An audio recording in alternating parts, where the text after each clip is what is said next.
दोस्तों नमस्कार। आशा है कि आप अच्छे होंगे, आपका दिन खुशी से बीते। इसी के साथ हम इस वीडियो का शुभारंभ करते हैं। दोस्तों आज हमारा विषय है ये असदुद्दीन ओवैसी, जो बाहर से बैरिस्टर की डिग्री लेकर आया है। इसकी डिग्री नकली है, फर्जी है, क्या है, या ये डिग्री का उपयोग नहीं कर रहा है। ये कहता है कि आर्टिकल 370 जिसको घटाया ओढ़ा असंवैधानिक तौर पर हटाया गया, अनकॉन्स्टिट्यूशनल था। ये बात सही नहीं है।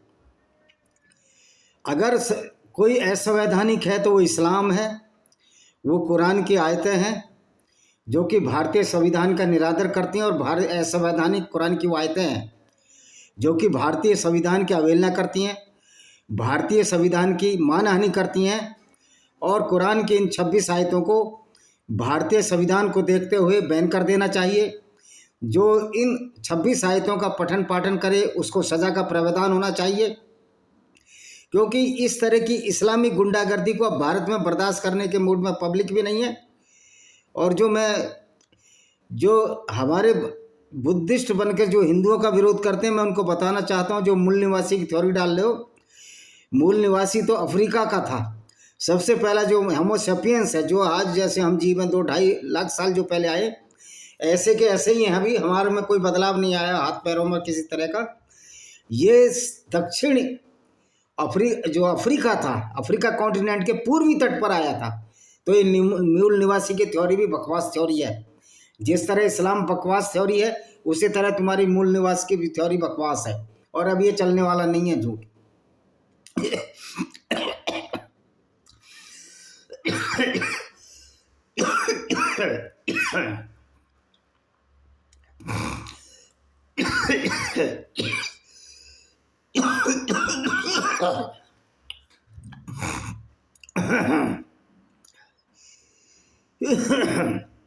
सॉरी। तो दोस्तों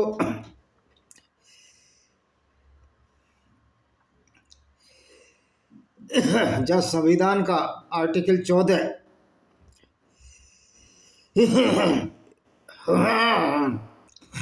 इस बात की गारंटी देता है कि सभी नागरिक समान है। आर्टिकल 14 क्या कहता है संविधान का? विधि के समक्ष समता और विधियों का सम्मान। अनुच्छेद 14 क्या कहता है? अनुच्छेद 14 के तहत भारत के राज्य क्षेत्र में किसी भी व्यक्ति को विधि के समक्ष समता और विधियों के समान संरक्षण से वंचित नहीं करेगा। यानी सबको बराबरी का अधिकार मिलेगा। यह अधिकार नागरिकों तथा विदेशियों के साथ साथ कंपनियों जैसे कानूनी व्यक्तियों को भी प्रदान किया जाएगा, जो यहाँ काम कर रही हैं विदेशी कंपनियाँ, और उसमें रहने वाले एम्प्लॉइज, क्योंकि वो भले ही बाहर के हैं तो वो इंसान। तो भारतीय संविधान इंसानियत की कदर करता है। विधि के समक्ष समानता की अवधारणा ब्रिटिश मूल की। इसका अर्थ है किसी भी व्यक्ति के पक्ष में किसी भी प्रकार के विशेषाधिकार का अभाव, यानी कोई विशेषाधिकार किसी को नहीं दिया जाएगा, सबके साथ समान होगा।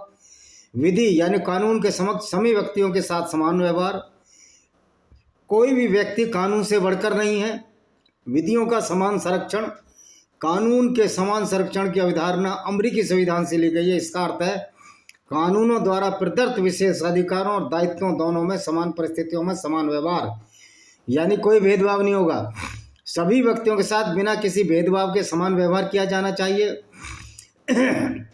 विधि के समक्ष समानता और विधियों के समान संरक्षण की अवधारणाओं की तुलना यह बर्तासी पहली एक नकारात्मक अवधारणा है, जबकि दूसरी एक सकारात्मक अवधारणा है। हालांकि ये दोनों कानूनी स्थिति, अवसर और न्याय की समानता स्थापित करने के अपने सामान्य उद्देश्य से संरेखित है। और तीसरा रूल ऑफ लॉ, कानून का शासन होगा।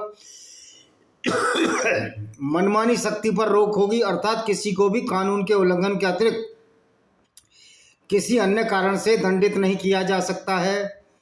कानून के समक्ष समानता होगी, अर्थात देश के कानून के प्रति सभी नागरिकों के साथ समान व्यवहार होगा। व्यक्ति के अधिकारों की प्रधानता होगी, अर्थात संविधान व्यक्तिगत अधिकारों का स्रोत नहीं है बल्कि व्यक्ति के अधिकारों का परिणाम है।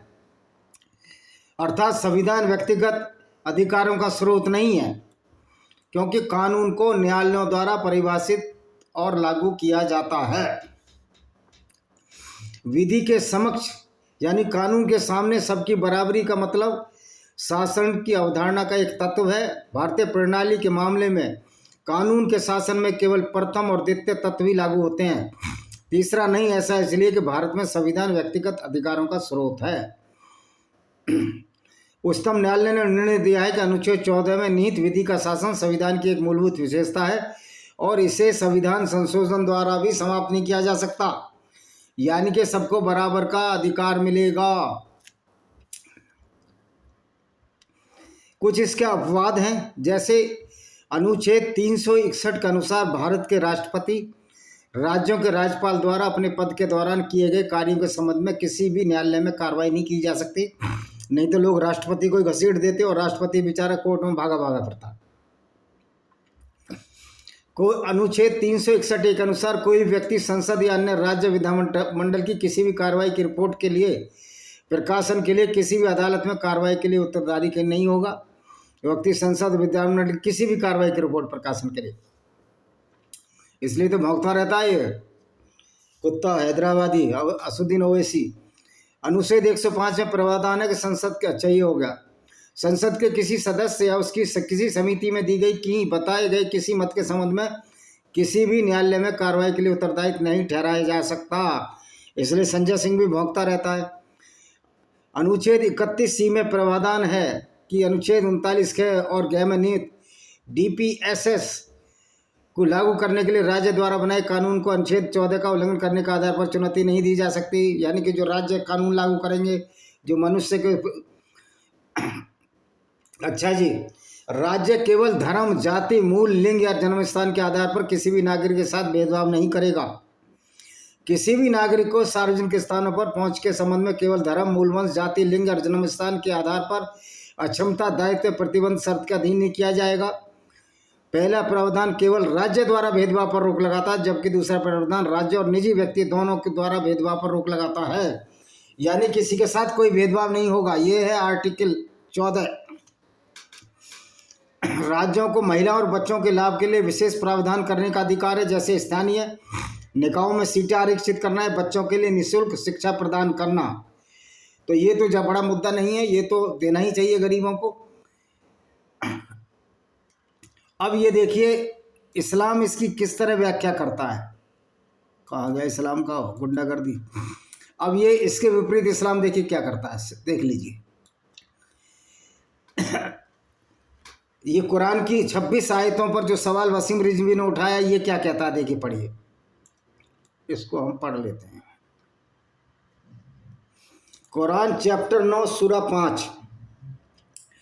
फिर जब हराम महीना बीत जाए तो मुशरिकों को जहाँ पाओ कत्ल करो, उन्हें पकड़ो, उन्हें घेरो और हर घात की जगह उनकी ताक में बैठो। फिर यदि वे तौबा कर लें, नमाज कायम करें, ज़कात दें, उनका मार्ग छोड़ दो, निश्चय ही अल्लाह बड़ा क्षमाशील दयावान है। तो ये आयत ये कह रही है कि जब रमज़ान के महीने बीत जाएँ तो गैर मुस्लिमों को कत्ल करो, गैर मुस्लिमों को मारो, उनकी घात में बैठो। तो यहाँ पर सिर्फ मुसलमानों, गैर मुस्लिमों को इसलिए मारा जा रहा है कि वो इस्लाम को नहीं मानते, यानी कि संविधान का 14 का सीधा सीधा उल्लंघन है। गैर मुस्लिमों को बराबरी के अधिकार नहीं है इस्लाम में, तो ये संविधान की मानहानि करता है, संविधान की अवमानना करता है। और कुरान की इन आयतों पर मूर्ख सुप्रीम कोर्ट के जजों ने, वसीम रिजवी ने जब याचिका लगाई, उन्होंने कह दिया आप दंगा फैला रहे हो। वो मूर्ख जजों जिसने भी फैसला दिया, मूर्ख लंपटो, ये तो जो जज हैं सुप्रीम कोर्ट के नकली जज हैं, कॉलेजियम से चुने जाने वाले जज। मूर्खों, वसीम रिजवी नहीं दंगा फैला रहे, कुरान की आयतें फैला रही दंगा। अब ये क्या कहते हैं, हे ईमान लाने वाले मुशरिकों, नापाक हैं, अतः इस वर्ष के पश्चात वे मस्जिद हराम के पास ना आए। कि जो गैर मुस्लिम है, मूर्ति पूजक हैं, वो नापाक और गंदे हैं, मस्जिद हराम के पास ना आए। जबकि अभी हमारा संविधान क्या कहता है, हमारा संविधान ये कहता है कि सभी बराबर हैं, कोई भी गंदा नहीं है धर्म और लिंग के आधार पर। और इनकी चैप्टर 7 की सूरा 100 क्या कहती है, देखिए, इससे तो कोई मतलब नहीं है। हाँ, जब तुम धरती में यात्रा करो तो इसमें तुम पर कोई गुनाह नहीं, नमाज को कोई संक्षिप्त कर दो। यदि तुम्हें इस बात का भय हो विधर्मी लोग तुम्हें सताएंगे, कष्ट पहुंचाएंगे, निश्चय ही विधर्मी तुम्हारे खुले शत्रु है। जो गैर मुस्लिम है तुम्हारे खुले शत्रु हैं, जबकि संविधान हमारा ये कहता है सर्वधर्म समभाव की भावना होनी चाहिए और सारे लोगों को बराबरी का अधिकार मिलना चाहिए, जबकि इस्लाम इस अधिकार को नहीं देता। चैप्टर 9 की सूरा 123 क्या कहती है अल तौबा की? हे ईमान वाले मुसलमान, उन काफिरों से लड़ो जो तुम्हारे आसपास हैं, चाहिए तुमसे शक्ति पाएं। यानी कि काफिरों को कत्ल करने का मूल उद्देश्य है, जो काफिरों को कत्ल करने का मूल उद्देश्य है भारतीय दंड संहिता के हिसाब से इसमें मृत्युदंड या आजीवन कारावास है। तो ये देखिए कि इस्लाम में अगर इस्लाम पर चलने वाला आदमी सही इस्लाम पर चलेगा तो सारे के सारे जेल में सड़ेंगे सारे मुसलमान। अब आयत नंबर अब हम संविधान का 15वीं धारा पढ़ते हैं। 15वीं धारा क्या कहती है? ये 14 15 किधर है भाई? 15 हाँ 15वीं तो हमने पढ़ ली, अब 16वीं पढ़ते हैं। यह प्रावधान राज्य के अधीन किसी भी कार्यालय में नियुक्त या रोजगार के मामले में सभी नागरिकों के अवसर की समानता प्रदान करता है, यानी सभी नागरिकों को समान रोजगार मिलेगा। लेकिन इस्लाम में ये व्यवस्था नहीं है। इस्लाम में तो गैर मुस्लिमों को कोई रोजगार ही नहीं देना है, उनको कोई मदद ही नहीं करनी है, क्योंकि इस्लाम में किसी गैर मुस्लिम की मदद करना हराम है, अवैध है, पाप है, और गैर मुस्लिम से दोस्ती रखना भी पाप है। तो जब गैर मुस्लिम से दोस्ती रखना भी पाप है तो इसको किस तरह दान देंगे? ये जितने भी मुसलमान हैं, चाहे भारत के क्रिकेटर ही क्यों ना हो, ये उसी मूर्खतापूर्ण आइडियोलॉजी को मानते हैं जिसको इस्लाम कहते हैं। नागरिकों के साथ धर्म, जाति, मूलभूत लिंग, जन्मस्थान के आधार पर भेदभाव नहीं किया जा सकता, लेकिन यहाँ तो इस्लाम भेदभाव करता है। वो तो इसी बात पर भेदभाव करता है कि जन्म इसका कहाँ हुआ। अगर जन्म इसका हिंदू घराने में हुआ तो ये तो नजस है, पोटी जितना गंदा है, इस तरह का है। और कोई भी बात किसी धार्मिक या सांप्रदायिक संस्था में किसी पदाधिकारी सदस्य की नियुक्ति में किसी विशिष्ट धर्म के व्यक्ति को वरीयता देने से नहीं रोकती। विशिष्ट धर्म के व्यक्ति को वरीयता देने से नहीं रोकती, यानी कि मुसलमानों को नौकरी नहीं मिलेगी, ऐसा कुछ भी नहीं है। तो देख सकते हो कि आप किस तरह से इस्लाम, अब इस्लाम को पढ़ लेते हैं, इस्लाम कितनी भेदभाव करता है। लोग कहते हैं कि हिंदू धर्म में छुआछूत है, तो भाई जो छुआछूत है वो तो कहीं वैदिक धर्म में थी नहीं। ये जिन्होंने बनाई है वो भी राक्षस हैं, वो भी इतने ही बड़े पापी हैं जितने कि इस्लाम चलाने वाला मोहम्मद पापी है। जो ऊंच नीच को मानते हैं, चाहे किसी भी वर्ग हों, वो भी राक्षस हैं, वो सनातनी राक्षस हैं। उन राक्षसों का वध तो कानून से हो चुका है, क्योंकि छुआछूत करोगे जेल जाओगे, किसी को ऊंचा नीचा बोलोगे जेल जाओगे, तो ये संविधान के अधिकार हैं। लेकिन इस्लाम तो आपको ये अधिकार नहीं देता। फिर चंद्रशेखर रावण तारीफ करते नहीं थकता इस्लाम की। ये मूर्ख लोग जब संसद में चुनकर आ जाते हैं तो देश का सत्यानाश तय है। तो आगे से चाहिए ऐसे मूर्खों को चुनाव में जीतने ना दिया जाए। मायावती बिल्कुल नील हो गई है, बहुत अच्छी बात है। ऐसे मूर्खों को चुनाव में नहीं जीतना जाना चाहिए। इनकी कोई मेजोरिटी नहीं है कि जीत जाएंगे अपने दम पर, या किसी खास वर्ग से या खास कम्युनिटी से जीत जाएंगे। ऐसे लोगों को हमेशा संसद में जाने से रोकना चाहिए, क्योंकि छुआछूत वालों को भी रोकना चाहिए और इन लोगों को भी रोकना चाहिए जो इस्लाम को अच्छा बताते हैं, क्योंकि ये तो राक्षसी प्रवृत्ति की उसकी वो करते हैं, तारीफ करते हैं। अब देखिए और अब ये इनकी इस्लाम क्या कहता है। चैप्टर 4 अन्निसा सूरह 56 क्या कहती है? जिन लोगों ने हमारी आयतों का इनकार किया उन्हें जल्दी आग में झोंकेंगे। जब भी उनकी खालें पक जाएंगी तो हम उन्हें दूसरी खालों में बदल दिया करेंगे ताकि वे यातना का मजा चखते रहें। यानी कि हम उन्हें जल्दी ही आग में झोंकेंगे और जब भी उनकी खालें पक जाएंगी हम दूसरी खालों में बदल दिया करेंगे ताकि यातना का मजा चखते रहें। तो ये देखिए किस तरह ये नफरत फैलाती है। चैप्टर 9 सूरह 23 क्या कहती है? हे ईमान वालों, अपने बाप अपने भाइयों को अपना मित्र ना बनाओ। यदि ईमान के मामले में कुफ्र प्रिय हो, उनको दोस्ती नहीं चलाओ। यानी कि इस्लाम भाईचारा भी ख़त्म करता है, जबकि हमारा संविधान भाईचारे को आगे बढ़ाने की कोशिश करता है। चैप्टर 9 अल-तौबा की 37वीं आयत क्या कहती है? आदर के महीनों यानी रमज़ान का हटाना तो बस कुफ्र में एक वृद्धि है, जिससे इनकार करने वाले गुमराही में पड़ते हैं। यानी जो मुसलमान नहीं वो गुमराह हैं। यानी कि यहाँ भी गाली किसी वर्ष वे उसे हलाल ठहरा देते हैं, किसी वर्ष उसको हराम ठहरा देते हैं, ताकि अल्लाह के महीनों की संख्या पूरी कर लें। इस प्रकार अल्लाह के हराम किए हुए को वैध ठहरा दें। उनके अपने बुरे कर्म उनके स्वान हो गए हैं। अल्लाह इनकार करने वाले को सीधा मार्ग नहीं दिखाता। तो ये कहा जो तुम्हारे इनके जो बुरे कर्म हैं वो सिंहाने हो गए, और अल्लाह जो है इनकार करने वालों को वो मार्ग नहीं दिखाता। तो ये है कुरान की आइडियोलॉजी। कुरान किस तरह से नफ़रत फैलाता है, और कुरान किस तरह से एक तरह की वहशी और दरिंदगी पेश करता है। कुरान में कहीं भी इस्लाम के हिसाब से कोई भी अधिकार उनको नहीं दिया गया है। तो आप देख सकते हो कि जो कुरानिक आइडियोलॉजी है, कुछ आयतों का मैंने जो विवरण दिया उससे सिद्ध होता है कि कुरान भारतीय संविधान को नहीं मानता, और ये भारतीय संविधान के लिए एक बहुत बड़ी पनौती है। कुरान की इन आयतों का विश्लेषण कर लेना चाहिए और ये सोच लेना चाहिए कि वास्तव में इस्लाम भारतीय संविधान की इज्जत और आदर करता है। असुद्दीन ओवैसी कहता है कि धारा 370 को हटाना अनकॉन्स्टिट्यूशनल है। मैं कहता हूँ इस्लाम से बड़ी कोई अनकॉन्स्टिट्यूशनल विचारधारा नहीं है जो भारतीय संविधान का भी निरादर करती है, B.R. अम्बेडकर साहब के लिखे हुए विचारों का भी अनादर करती है। क्योंकि भीमराव अम्बेडकर साहब ने साफ साफ कहा था कि अगर भारत और पाकिस्तान से भारत का बंटवारा हो रहा तो सारे मुस्लिमों को भारत से चले जाना चाहिए, क्योंकि इनकी आइडियोलॉजी नफ़रत फैलाती है। ये एक ऐसी नफ़रती विचारधारा है जो न सिर्फ भारत में लेकिन पूरी दुनिया में ये एक ऐसी गंदगी फैला रही है जिसको कि हम इस्लाम के नाम से जानते हैं। तो आप देखिए कि संविधान जहाँ हमको 14, 15, 16, 17, 18 ये अधिकार देता है कि कोई भी किसी तरह का भेदभाव नहीं करेगा, किसी तरह की आइडियोलॉजी मानने वाला हो, कोई भी जन्म से जो हो वो उसको भेदभाव नहीं होगा। लेकिन इस्लाम तो की गुंडागर्दी की हद देखिए। इस्लामिक राष्ट्र तो गैर मुस्लिमों पर जजिया भी जो एक रंगदारी है उसको ठोकता है। असुद्दीन ओवैसी कहते हैं हमारा तो सेकुलर कंट्री है। मैं असुद्दीन ओवैसी से पूछना चाहता हूँ, हे मूर्ख तू जो कुत्ते की तरह भौंकता, मैं तुझसे पूछना चाहता हूँ कि सेकुलरिज्म को इस्लाम कब मानता है? कब इस्लाम ने कहा कि हम सेकुलर हैं? या मुसलमान सेकुलरिज्म को कब मानता है? कब तुम्हारा इस्लाम सेकुलरिज्म को मानता है? ये हमारा संविधान ही है जो सेकुलरिज्म को मानता है, और इस संविधान की वजह से ही तुम लोग बचे हुए भी हो। क्योंकि जो सेकुलरिज्म का शब्द है हमारे सनातन वैदिक धर्म में भी है। वसुदेव कुटुंबकम की जिस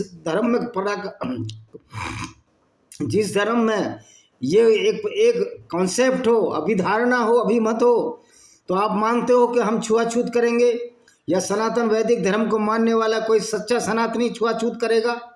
हाँ, कुछ निकम्मे लोग जिन्होंने पुराणों में गंदगी भर दी और किताबों को, हमारी सनातन वैदिक धर्म की किताबों को बदलने की कोशिश की, उन गंदे लोगों की वजह से आज जो पुराणों में इनको अपभ्रंश किया गया, इनमें मिलावट की गई, इनको अपवित्र किया गया, उसकी वजह से जो हिंदू धर्म का नाश हुआ या सनातन वैदिक धर्म का नाश हुआ, उसके लिए वही गद्दार लोग दोषी हैं। जिन लोगों ने पुराणों में ऊंच नीच और इस तरह की बातें लिखी जो हमारे संविधान की मूल धारणा को अभिशप्त करती है, उनको ख़त्म करती है, उनका अपमान करती है, तो ऐसी धारणा, ऊंच नीच की धारणा तो सनातन वैदिक धर्म में थी नहीं, और जन्म से जाति की कोई परिकाष्ठा तो थी नहीं। जो मूर्ख जन्म के आधार पर अपने को ऊंचा समझते हैं और दूसरों को नीचा समझते हैं, उनके लिए मेरा ये संदेश है कि आप इस तरह की हरकतें छोड़ो, वरना आपको इज्जत देने वाला बचेगा कौन? जब लोग हिंदू धर्म ही छोड़ जाएंगे, हिंदू ही नहीं बचेगा, तो तुमको इज्जत क्या कुत्ते बिल्ली देंगे, या शेर देगा, या तुमको कोई और व्यक्ति देगा? तुम जिन लोगों से इज्जत पा रहे हो उन्हीं को नीचा बताओगे, तो तुम्हारी हश्र वही होगी जो आज इस्लाम की हो रही है। क्योंकि इस्लाम भी एक ही तरह की गुंडागर्दी है, और वही गुंडागर्दी तुमने इस तरह की किताबें लिखकर फैलाई जिसको कि हम इस्लाम के नाम से जानते हैं। आर्टिकल 23 क्या कहता है इस्लाम का? इसका कॉन्स्टिट्यूशन का आर्टिकल 3 जहां महिलाओं के समान अधिकार की बात करता है, बिना किसी लिंग, जब पहली बार आर्टिकल 14 में आ गया, बिना लिंग भेद के हम बराबरी का आधार देंगे, जन्म से कोई किसी भी आइडियोलॉजी के माने हम बराबरी का आधार देंगे, लेकिन स्पेशल अनुच्छेद 23 जो संविधान का अनुच्छेद है उसमें साफ साफ लिखा हुआ है कि हम भारत में रहने वाले सभी पुरुषों और महिलाओं को बराबरी का अधिकार देते हैं। 123 में, अनुच्छेद 23 में आर्टिकल 14 से 18 पढ़ो, फिर 23वां आर्टिकल पढ़ो कि हम सभी महिलाओं को भी बराबरी का अधिकार देते हैं, कोई भेदभाव नहीं किया जाएगा। इसके विपरीत ये इस्लाम की आइडियोलॉजी, इस्लाम की जो संधारणा है वो ये कहती है कि औरत की बुद्धि आधी होती है, और औरत की बुद्धि आधी है उसकी गवाही भी आधी है।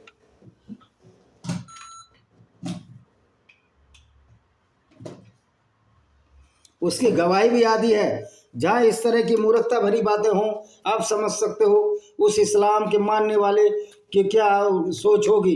तो इस्लाम एक इस तरह की आइडियोलॉजी है जो इसी तरह प्रोपोगेट होती है कि गैर मुस्लिमों की बेइज्जती जितनी करी जाए इस्लाम उतना ही खुश रहता है। यही इस्लाम का तसव्वुर है, यही इस्लाम की कॉन्सेप्ट है, और इसी कॉन्सेप्ट की वजह से आज इस्लाम बदनाम हो रहा है। और जो इस्लाम बदनाम हो रहा है वो इसी वजह से हो रहा है कि इस्लाम की इसी गुंडागर्दी का विरोध खुलकर हम जो करते हैं तो इनकी जड़ें खुद गई हैं। इस्लाम की जो नींव है वो हिल चुकी है, और जब नींव हिलती है तो लोगों को गुस्सा स्वाभाविक होता है, और गुस्से में ये गाली गलौज जो करते हैं इससे कोई डरने वाला नहीं है। तो इस्लाम में तो कहा गया है कि औरत आधी बुद्धि की है, उसकी गवाही भी आधी है। और मोहम्मद साहब ने तो खुद कहा था एक हदीस में कि एक बार मैं जा रहा था तो मैं बाहर खड़ा था मदीना में, गप्पे मार रहा था ये रसूल जो कि एक लुटेरा और बलात्कारी था। एक औरत दिखी तो ये जो जैनब थी जो इसके बेटे की बहू थी, ये उसके साथ वहाँ इंटरकोर्स करने गया कि औरत ऐसी होती है जो दिमाग को ख़राब कर देती है। तो ये था इस नबी का कैरेक्टर।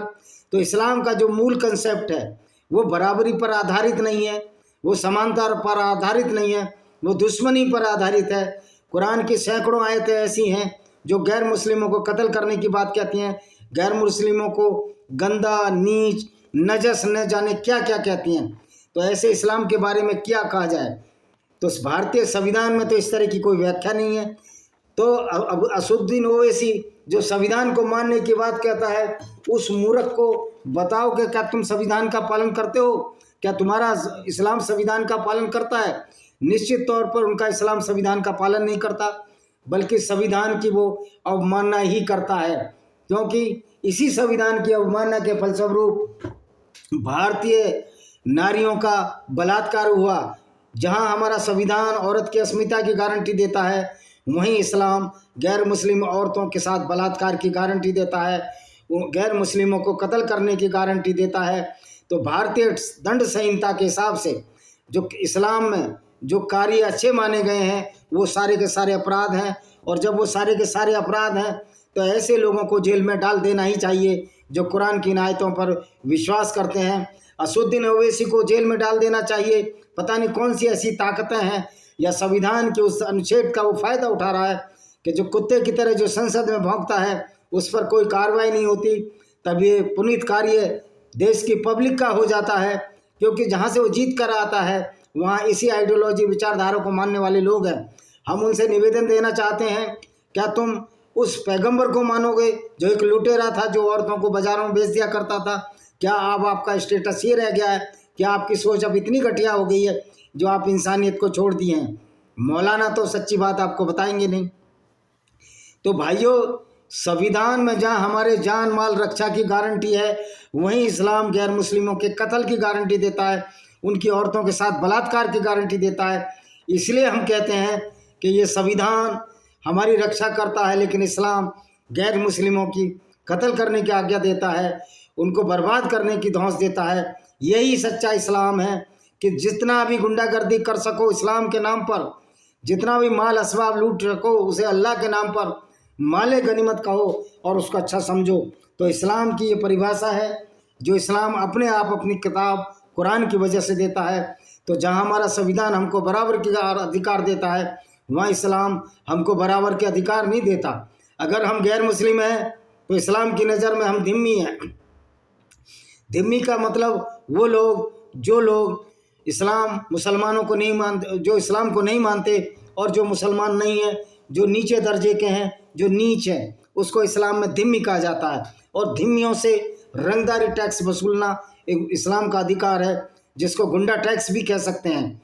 तो जहाँ संविधान सबको बराबरी का अधिकार देता है, वहाँ इस्लाम हमारे संविधान की अवमानना करता है, उसकी अवहेलना करता है।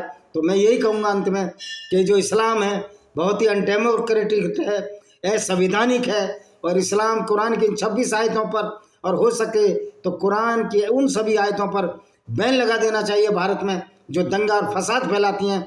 और ऐसे लोगों को जेल में डाल देना चाहिए जो इस तरह की आयतों को पढ़ाते हैं या मस्जिद और मदरसे में जाकर उच्चारण करते हैं। वरना एक दिन दूर नहीं कि ये चीज़ भारत गृह युद्ध में बदल जाएगा। यति नरसिंहानंद सही कहते हैं कि इस्लाम तो लुटेरों का गिरोह था। ये क्या राजा महाराजा थे, मोहम्मद साहब क्या पैगंबर था जो काफिले ही लूटता रहता था पूरी जिंदगी, औरतों को बाजारों में बेचता रहा। हमारा संविधान ये काम करने देगा?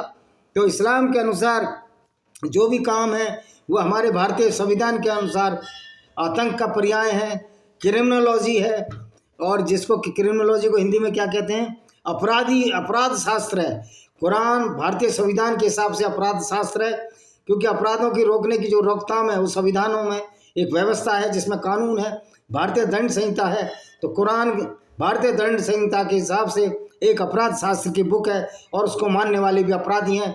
इसी के साथ मैं इस वीडियो को विराम देता हूँ। वंदे मातरम, जय हिंद, आपका दिन शुभ हो।